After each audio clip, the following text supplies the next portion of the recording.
Hello, I'm Lydia and you're listening to Lens from the Fens.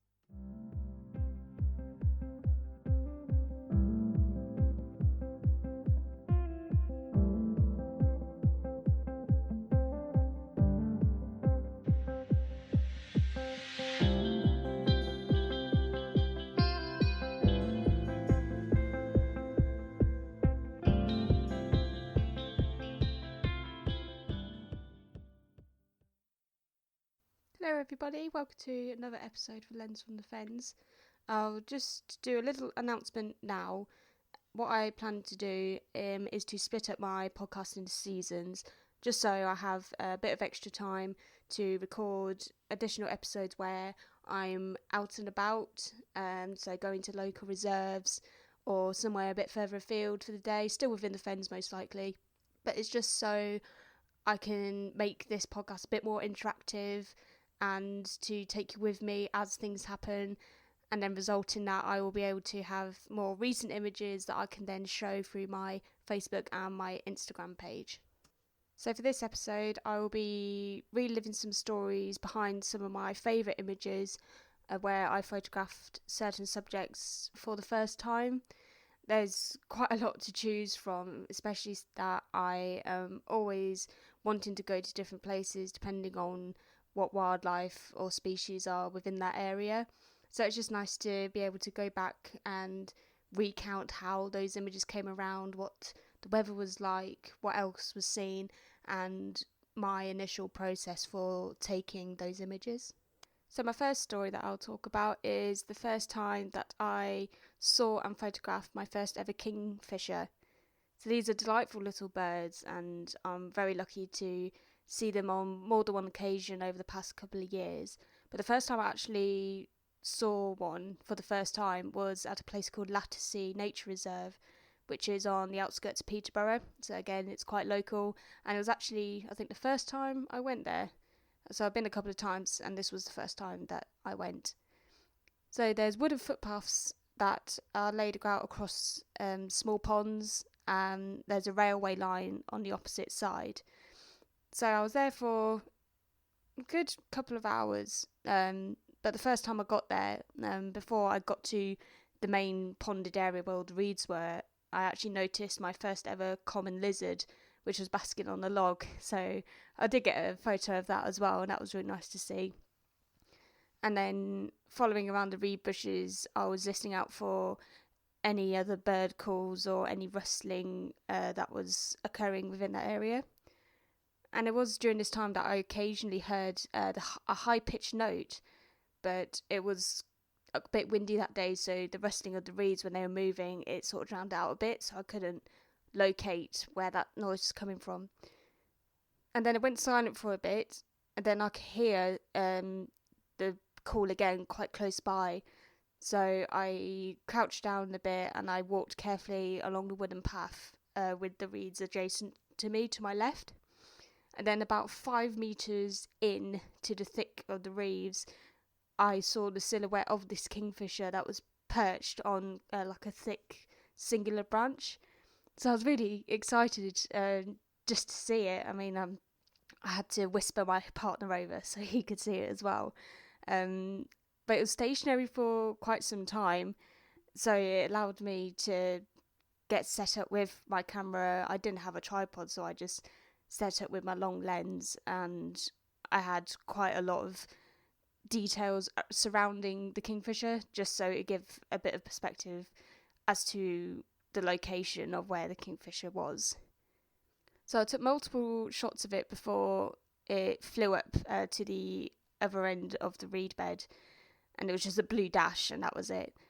And then when I got home and overlooked the images, despite there being a lot of reeds and detail in the foreground, I was just still very happy nonetheless that I actually managed to finally photograph this kingfisher. It was definitely a couple of years ago now, but I can still relive that day pretty well.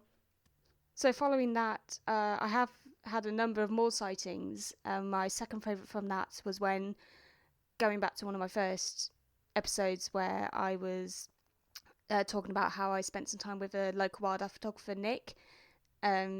I was set up in one of a standing tent where it would normally be used just for like getting changed in at the beach. So it was something quite thin, and it would literally just fit one person. So Nick had this setup made up for quite a few weeks, just so the kingfishers within that area would get used to the foreign object being there, the foreign object being the hide, and there was also a small branch that was stuck into the ground. So over time, Nick would go back and see whether the kingfishers were used to it or not. And it was at this time when I was shadowing him for the summer, where he said, "Oh, we've got these kingfishers. Would you like to get an opportunity to photograph them?" I said, "Yes, obviously." So I was set up in hide. I was there for about 4 hours, and it was about 2.5 to 3 hours in where I noticed a high pitched call. And at first it was one male that landed in front, and then a second kingfisher, the female, came in and landed on the same branch that was stuck up. So despite the long wait, it was definitely worth it, and one of my favourite kingfisher photos to date. So I do tend to photograph a lot of birds within the fens, purely because they're very much abundant. You've got a whole area of sky just to work with, so you can see anything from a buzzard flying high up to, well, currently having the house martins and swifts flying around in the area as well. So in terms of photographing mammals, I don't have an awful lot of images to do with them. And one of those mammals being the otters. So as a lot of people would probably know, they're notoriously difficult to find. They can cover large areas of river channels day and night. So I've always wanted to have the opportunity to photograph one anyway, being that the only time I saw one before I ever got a photograph was when I was about 6 or 7 years old. And it was at Deeping Lakes Nature Reserve, owned by the Wildlife Trust. And it was that time where it came up on the bank. I didn't have my camera, or a camera at the time, but it just came up on the bank, stared at me for a good few seconds, and then slipped back into the water. So that was the only time I ever saw a wild otter up close like that. So on this particular day, I got to the reserve pretty early on in the morning. It was early summer, so the sun was coming up at about 5 a.m. or 5:30 in the morning. So I was walking around the outskirts of the reserve. So there's the River Welland that runs up the side of the reserve that you can walk across the top of the bank. So I sat on part way up the bank, the sun not yet appearing, so it was just starting to turn a bit light in the sky, but with no sun appearing. And I waited there for about an hour. I was surrounded by a bit of dawn chorus, there were other birds calling in the area. And I noticed movement in the water in front of me. It was a good, probably 80 metres or 100 metres away, but I saw this movement in the water, and as the sun was starting to appear beyond the horizon, I managed to scope out that it was an otter.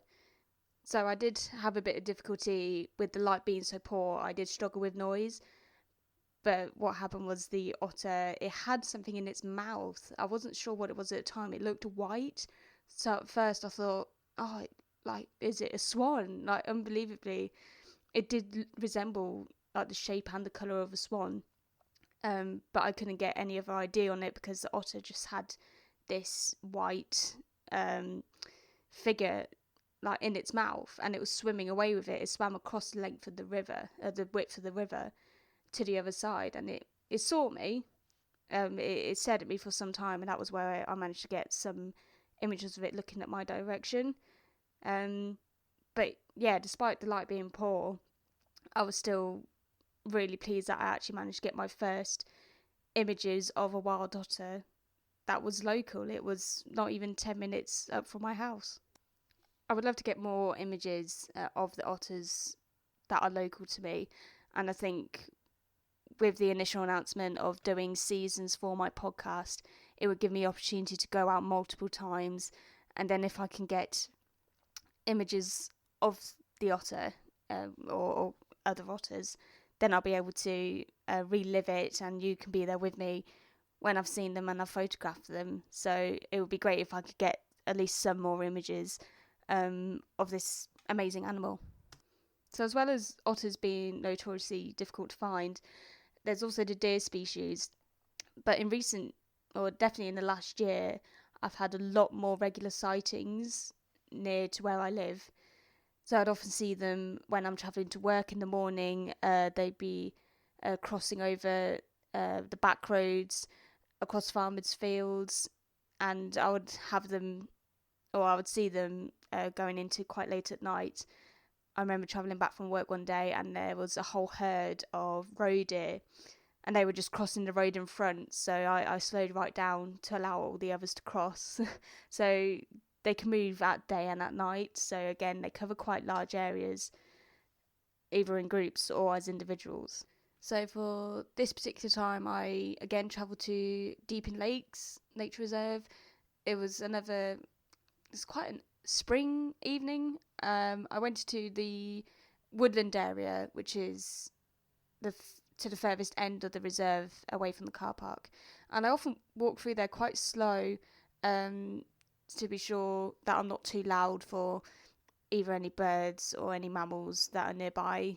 A lot of the time there would be grey squirrels who'd be burying nuts or retrieving food if it's gone past winter. So I'd often encounter those quite regularly walking through there.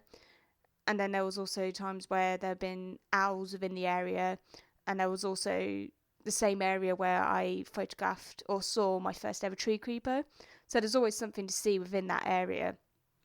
So it was getting to the golden hour this evening, and I noticed a young muntjac appeared at the edge of like a thicket, and the sun was just behind it and lit up the surroundings just beautifully. It was definitely a magical moment, and I got the pictures and I was just amazed at it. It's one of my favourites, definitely. I've got it printed up in my house. Just all the warm colours and this young muntjac, just staring right at the camera. It was something just so wonderful to be involved with. And I've been lucky enough to have even more encounters, especially with muntjacs, in my local patch, and it's just an amazing feeling to be involved with all the wildlife that's in the area and to have moments where you're just face to face with an otherwise elusive mammal. So other local encounters I've had, more recent ones, it was actually post-lockdown, so it was around February time this year. I travelled to Bourne Woods, which is it's on like the border of the Fenland area.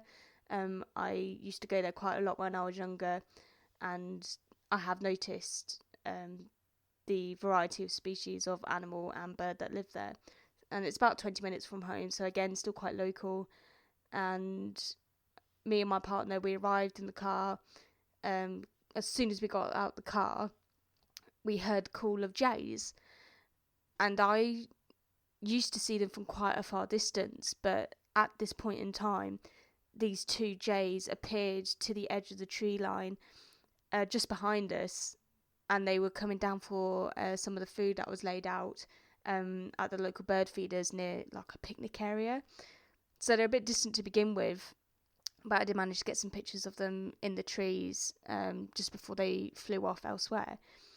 But we ventured in to the woodland area. We cut through less known paths, and we were getting onto the verge of where there was a mainland path, like a road, where I think some of the reserve officers would often drive down just to scout the area. And there was a sudden flash of grey and blue, and there was a single jay on the ground a few feet from us, just to the right of this quite muddy path. And it was an amazing opportunity. With it being so close, I finally managed to get one of the clearest images I could get of a jay. They're just marvellous birds. I love their plumage, the colours, and obviously the noise that they make. It's really distinctive. So yeah, just to get a photo of this corvid bird, it was another amazing experience. So as with all these stories, a lot of these images that came around, they were of quite unexpected moments. Like I knew what I wanted to go find, but in the end, to get the images I wanted, I was just amazed by these encounters. One of these quite unexpected sightings was when I spent it was a couple of years ago. I spent most of the summer months, or early summer months, I went to go and find the local barn owls. So there's plenty of barn owls that hunt along the high bank, along the River Welland, and a few of the farmers' fields that live out the back of me. So initially, I went out for these barn owls, and they became quite regular sightings. And every time I went out, I parked my car up, and there would be at least one barn owl. So I watched them hunt. I was watching a particular one hunt just in front of me over this little field with the riverbank just behind it. And then to the left of me, something landed on one of the small fence posts that separated the road from the ditch to the field. And I looked over, and it was a short-eared owl. And at the time, I didn't have any knowledge that they would hunt in this area, just because I hadn't seen them before. So I slowly pulled out of the car, and I stuck my lens through my window that was rolled down, and it was just sat there for a good few minutes, and the barn owl had ventured off elsewhere. But this short-eared owl, it was just happily perched. It landed up on the barbed wire, actually. It moved a bit closer off the fence post and was resting on the barbed wire. And it stayed for so long, and it's definitely one of my favourite owl shots to date, just because I remember feeling elated. I was just it was so unexpected. And then, yeah, the images that I got from it, I got so many of it just sitting, staring down the lens of my camera. And yeah, it was just amazing. That's all I can say for it. Again, it's definitely one of my favourite images that I like to relay back on. And yeah, I've had so many other people, I've had family and friends commenting on it as well. And yeah, I'd love to think that I can have more opportunities to go and photograph either different owl species that I have not yet photographed myself, and other mammals in the area as well. So I'll give you an insight into what my next and my last episode for this season will be. With the title of the podcast being Lens from the Fens, I thought it would be quite nice to give some details on how I get ready and how you can prepare as well. If wildlife photography is something you want to go into, I would be very much happy to provide a few tips and techniques in terms of getting ready, the equipment you'll need, and what to consider before just going out and going to find a particular species of bird or mammal or insects or whatever subject you want to photograph. So for the images I talked about in this episode, I will post them on my Facebook and Instagram and Twitter pages. My Facebook and Instagram will be Pinfold Photographic, if you haven't already looked. Twitter is simply my name, so Liddy Pinfold is a name to look for. I don't use it as much, but in more recent weeks I've been wanting to be able to promote this podcast and just more my wildlife photography in general. So my images related to this episode will be shown on those platforms. And again, if you do want to get in touch with me, you're more than welcome to private message me through those pages, either Facebook and Instagram, or there's my email address, which is lensfromthefens@gmail.com. So if you have any first time encounters with certain species in your area, whether it be the Fens or anywhere else where you live around the country, I would love to hear it. So thanks again for joining me for this episode. Again, my last episode will be to do with tips and advice to do with wildlife photography, and yeah, I'll be able to give a bit more updates into what you can expect from the following season, and over time I'll be able to give a rough idea of when that will be released, when it will be restarted. But in the meantime, stay safe, and if you do get the chance to go outdoors, whether it be your garden, whether it be a local reserve or just a patch of green, just remember that you never know what wildlife is out there ready to be photographed. Take care. My podcast cover shows my own image created using Canva. The theme music is provided by Purple Planet Music. Check out their royalty-free music at purple-planet.com.